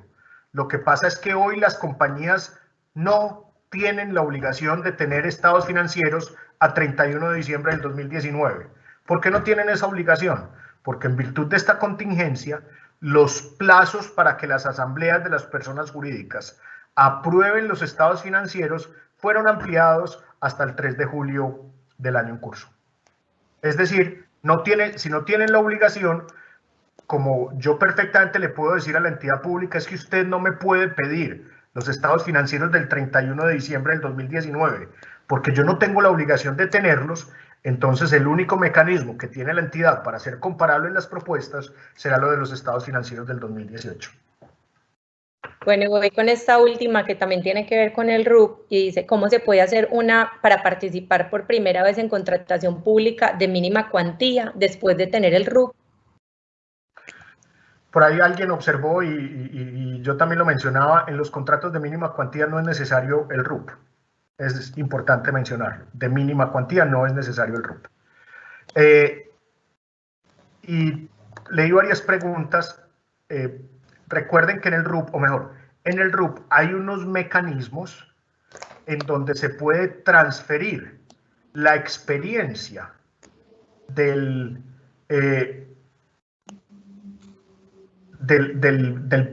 empresario, del emprendedor, a la empresa misma. Entonces yo creo que hay unos mecanismos que es necesario explorar con más detenimiento que le permitan al empresario transmitir su experiencia, su saber hacer a ese registro único de proponentes.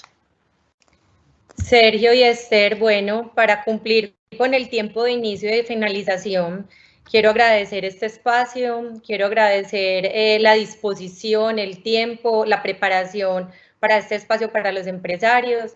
Quedaron sin responder algunas preguntas, pero en general creo que desde la generalidad, valga la redundancia, las abordamos todas.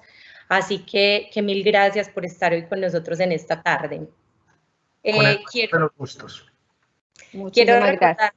Gracias. Quiero recordarle a todos que las memorias van a estar colgadas en nuestra página www.camaramedellin.com.co para que puedan revisar allí la presentación que Esther y Sergio gentilmente elaboraron para nosotros. Allí también podrán ver la grabación con las preguntas y las respuestas. Asimismo, les estará llegando una encuesta virtual para que nos ayuden diligenciándola para entender qué más necesitan, cómo nos está yendo con este ejercicio que la Cámara está realizando hace varias semanas con el fin de apoyar a los empresarios en esas dudas frecuentes o en esos retos frecuentes que tienen. Y bueno, en pantalla pueden ver la programación de las próximas conferencias. Mañana vamos a tener en la mañana el taller práctico creación de la tienda en línea y el aula empresarial gestión y liderazgo. y así sucesivamente toda la semana. Entonces los invito a consultar la página www.camaramedellin.com.co y allí pueden ver toda la información de interés. Recuerden que estos espacios los estamos generando porque juntos nos recuperaremos. Feliz tarde y gracias por acompañarnos.